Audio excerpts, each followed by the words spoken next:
Hello, welcome to the live stream. Um, so if and I mean if the United States defeats Iran, which, you know, when I watch sporting when I watch sporting events, I don't be so quick to say that one team is going to win over the other because, in the last final rounds of a sporting event, it's very possible that the losing team could suddenly come up and pull a victory. So I'm sure after allegedly the Japanese had attacked the Americans on Pearl Harbor, I'm sure the Americans were looking as if they were going to lose the war, right? The Japanese got a jump on the Americans at Pearl Harbor. And then what did the Americans do? After the Japanese attacked the American military base full of American soldiers in the war, it was a war. It was a war. And after the Japanese attacked the American military base full of American soldiers, then what did the United States did? The United States, while everyone thought maybe that suddenly it was over for the United States after they were attacked at Pearl Harbor, the United States turned around and dropped two nuclear bombs on Hiroshima and Nagasaki, killing millions of innocent Japanese civilians in World War II. So there's a perfect example of never jump to conclusions, don't throw in the towel, don't be so quick as to pick the winner of a fight. Because a lot of people now looking at that situation after Japan had allegedly attacked Pearl Harbor and attacking American military soldiers, a lot of people would probably have thought that the United States was done. It was over for them, like they lost after Japan allegedly attacked Pearl Harbor. But then look what the United States did. They turned around and they didn't just give up. The United States turned around and, uh, you know, the United States turned around and they dropped two nuclear bombs on Nagasaki and Hiroshima, which killed millions of innocent Japanese civilians in World War II, which is an historical fact. So this goes to show you that we can't just assume for sure 100% that Iran is going to lose. Because keep in mind that even if Iran loses, there's still Russia and China and Turkey and Cuba and a lot of these other countries that are part of the BRICS alliance. Did you not see today with Putin, and he was with his BRICS alliance, Brazil, Russia, India, China, and South Africa? They were there. They were talking today. There, I saw them. I was watching Putin, and I kind of have a man crush on Putin in a really platonic way, and a really like a man crush platonic way. I have a man crush on Putin, and I was watching Putin, listening to him, and he's so witty and funny, Putin. Like even, well, anyways, Putin is so witty and funny. He still is. Putin still got it for sure. Putin still got it, and you know, I had an interesting thought the other day because I was thinking, Israel attacked Iran, and then Iran retaliated, giving Israel the go ahead to full on put a war on Iran, right? So Israel attacked Iran, and then let me start. Israel attacked Iran, and then when Iran defended itself and retaliated back, then that gave Israel the go ahead to go, bananas all on Iran. But what if this whole Israel Iran war was justification for BRICS to go bananas crazy on the West, right? Because a lot of people are saying that Israel dragged Iran into a war as a way of drawing in the United States, right? But what if Israel and the United States and Iran, what if this was just a way to drag in now suddenly Russia, China, and BRICS, which is kind of an interesting reversal of, fate, right? So I do think that BRICS, which is the alliance, it's kind of like Russia's version of NATO, right? I think that BRICS, which is Brazil, Russia, India, China, South Korea, I think that BRICS is definitely on the alert. BRICS is ready. BRICS is organizing, they're getting together, and they realize that when you work as a team, when you cooperate and work as a team, you can get so much more done, and more effectively. And you could just see South Africa, they are ready for a fight. The South Africans are ready for a fight. They are. And I could kind of see that today in the eyes of, so I think there really is an art form to reading people's eyes. And much like there's lip readers, right? There's a lip reader. There's people who can read lips, right? There's psychics, people who could read mind, like there's psychics, mind readers, lip readers. There really is an art form also to reading eyes. You could see it in the person's eyes, you know what I'm saying? And facial expressions. Facial expressions is more obvious. I think facial expressions is more obvious, but when you have people that are good poker players, then you got to resort to reading the eyes. And that's actually one of the main reasons also why poker players will wear sunglasses, is to cover the eyes.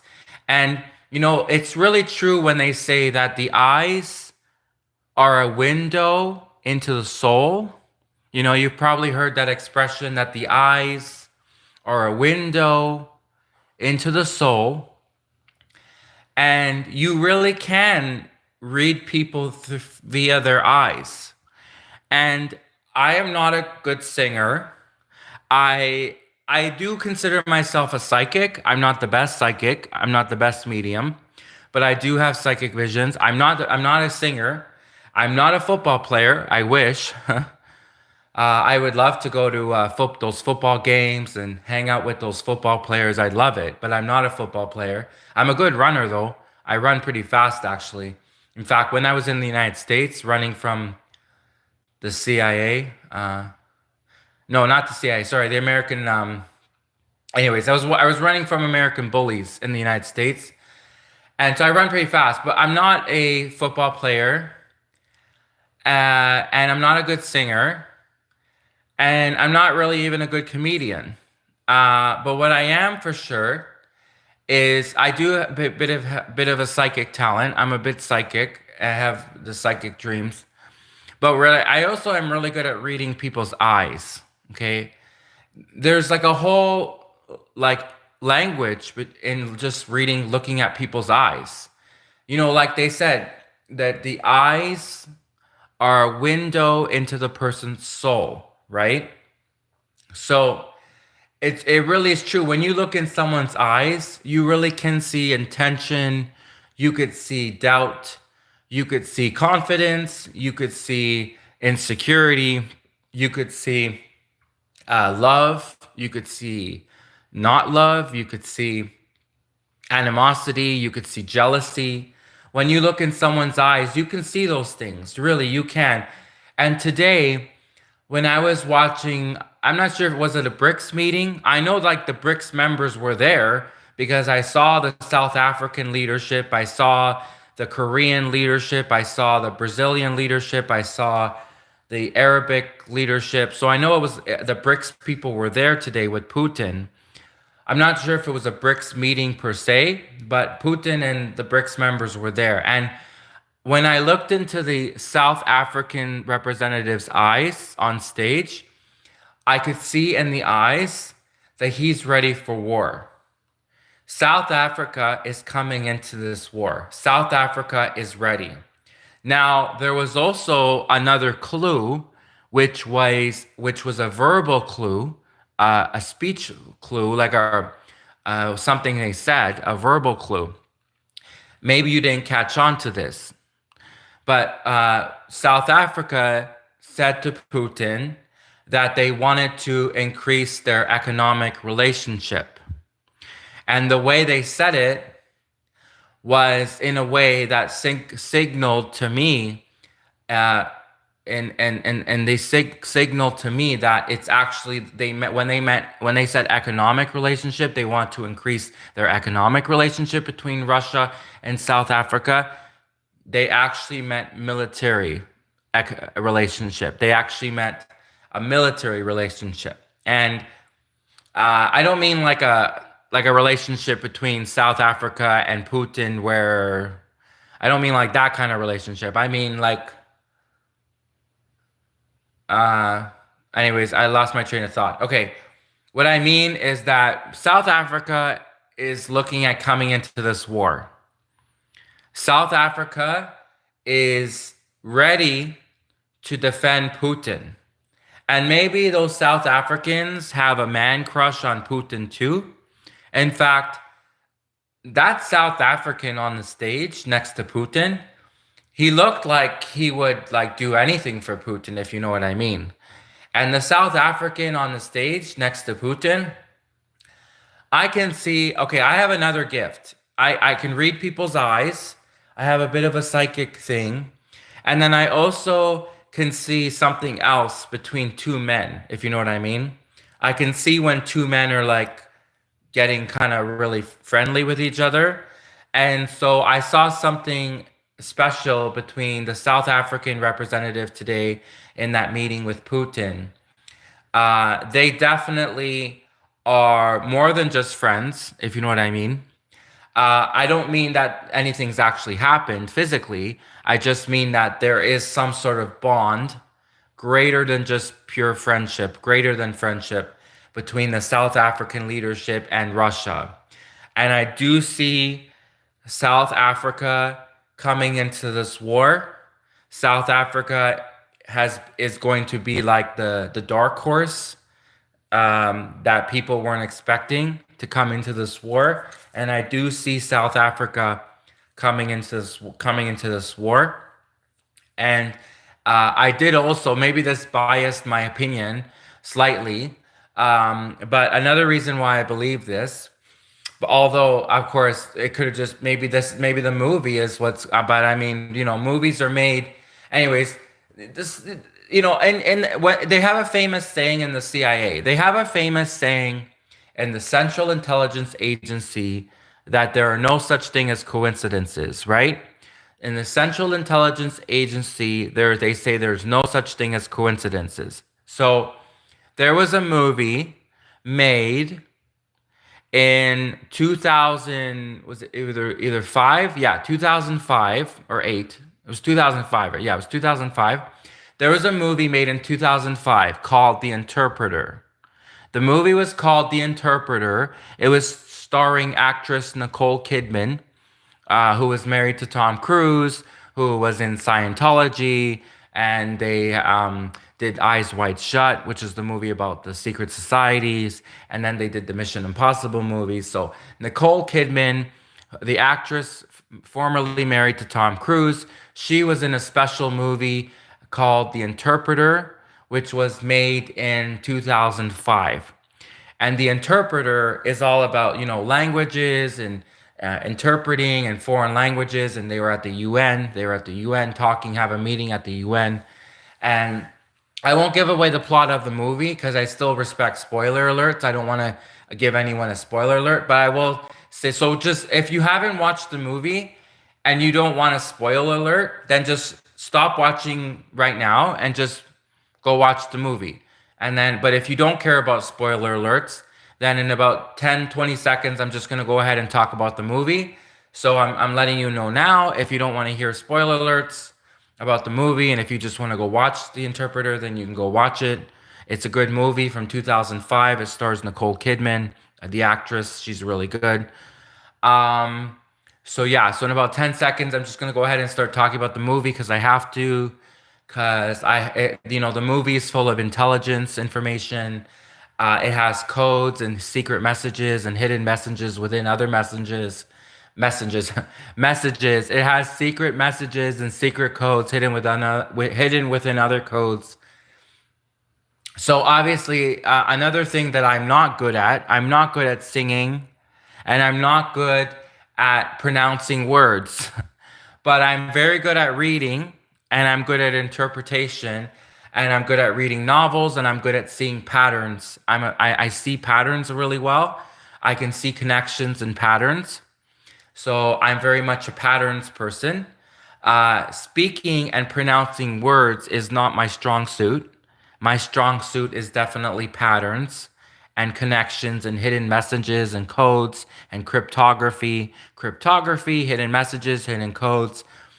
You know, like Da Vinci, you remember like Leonardo da Vinci, and he was a pretty good at breaking codes, and he was like a code breaker, and he did all that stuff, and there was a whole Da Vinci Code movie. So I'm more better at stuff like that. I'm better at code breaking and stuff and seeing patterns and stuff. So, anyways, the movie. Now let's go. Okay, so I gave the spoiler alert warning. So now, if you don't care about the spoiler alert warning for the movie, I'm just gonna go ahead and talk about the movie. So, in The Interpreter, starring Nicole Kidman, from the movie was from 2005. Without giving away too much, because I still have to keep in mind that I'm a Canadian and I am loyal to Canada as a Canadian. And so I'm going to go ahead and highlight 5 things in the movie, which will be like a clue to maybe like a signals intelligence expert. It will be clues for a signals intelligence expert to look into the movie more. So the movie is called The Interpreter with Nicole Kidman. It's from 2005. It's about the UN and an interpreter. So 5 things about that movie. So first one, and when you watch the movie, it's gonna come right at you.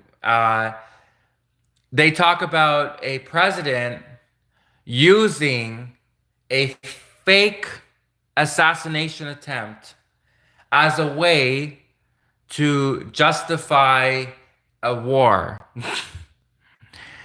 And who recently used a fake assassination attempt to justify a war? Do do do do do do do do do do. I'll give you a hint. He's orange. He looks orange. He definitely looks like he does the orange suntan. Anyways, do do do do do. Okay, I'll give you another hint. I think his hair looks nice. Other people criticized his hair, but I actually like his hair. Anyways, who is so let's again. Who recently so in the Interpreter movie from 2005, starring Nicole Kidman, first clue into the hidden codes and secret messages in this movie is they talk about a president using a fake assassination attempt to justify a war. And who recently that we know of in the White House, another hint, who's currently in the White. Okay, it's Trump. Okay, it's Trump. I can't make it more obvious. It's Donald Trump. He used that whole fake assassination attempt, and where he was on stage and etc. And now he's justifying a war, and he used it. And what did they talk about in the Interpreter movie? They literally talk about a president using a fake assassination attempt to rally support and justify a war, which is exactly what Donald Trump is doing. It was literally his agenda from the start with regards to Iran. Okay. Now, another clue in this interpreter movie, which is going to tip off the signals intelligence experts to dive deeper, even deeper into this movie. So, she says, the interpreter, which is played by Nicole Kidman, she says, um, a whisper, a person's voice, the identifying qualities of a person's voice is masked by a whisper. So when a person is whispering, an interpreter cannot identify the voice, because what happened was they wanted her to identify the voice, assuming she wasn't crazy, because in the movie they tried to suggest that maybe she was crazy or a liar. And so when she had heard about the assassination plot, when she heard about the assassination plot, she heard a whisper. She heard them whispering, and they wanted her to try to identify the voice in a voice lineup. And she said that when people are whispering, the whisper hides the identifying qualities of the voice. When people are whispering, it hides the masks, it disguises. That's the right word, disguises. When people are whispering, it disguises their identifying qualities of their voice, making her unable to identify the voice. So even if there was a voice lineup and the guys lined up side by side and they start speaking, she, the interpreter, could not identify which voice was speaking when she heard the assassination plot. So that's a second clue for you to dive deeper into this movie and to see other things. Maybe you might catch on to other patterns that you didn't catch on to yet. The third thing in the movie, which is very significant, I'm like about to give away a big code in the movie, is the mask that goes missing off of the wall. I'm actually getting goosebumps right now talking about it. So, and the scene was extremely frightening. I'm actually getting goosebumps talking about it right now. So she was in her apartment, and suddenly she noticed that one of the masks, a mask that was on the wall, was removed from the wall. And then one of the people the main guy who stole the mask and was like trying to intimidate her or try to communicate with her, he suddenly then showed up behind the window, wearing the mask. And she saw the mask that was taken off her wall and was being worn by the guy behind the window. And remember when I said that the eyes are a window into the soul? Okay, the eyes are a window into the soul, and the guy was standing behind the window, wearing the mask that he took off of her wall. So that is a third clue, which is very significant, which I can't say anymore, but I'll just say that I am loyal to Canada and I am a proud Canadian. And anyways, so that's the third clue. The fourth clue, and I'm gonna just do two more clues, fourth and fifth clue, and then stop there, even though there's a lot more in this movie. The fourth clue is this. So at the very beginning of the movie, she has a bag full of like mementos and souvenirs and stuff like that.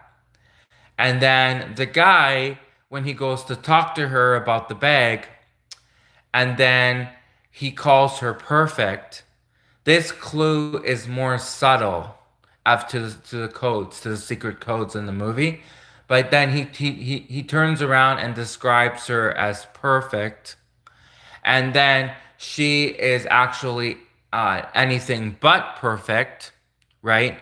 Which is kind of like an oxymoron and a paradox. So there's kind of a paradox there. This is a less obvious clue, but it's definitely a clue that when you piece everything together, you can see more of the hidden codes in the movie. So it's a less obvious clue, but basically he describes her as perfect, but she's definitely not perfect. And throughout the movie, in fact, she was the farthest from perfect. Like he describes her as perfect, which is so ironic and a bit of a big oxymoron because she is definitely not perfect as if you watch the whole movie. And then the final clue, which may be obvious and not obvious, maybe maybe obvious and not obvious. There's a better word that I could come up with. Maybe curious is the fact that the setting of the movie is surrounds Africa, South Africa, African tribes. Africa is a big part of this movie. Uh, and so Africa is a big part of this movie. Hold on a sec. Sorry, someone's trying to send me a message. I think. Hold on. Let me wait until.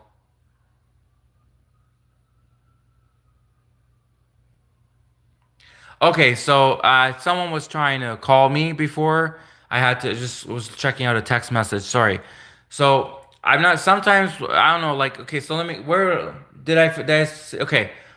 Um.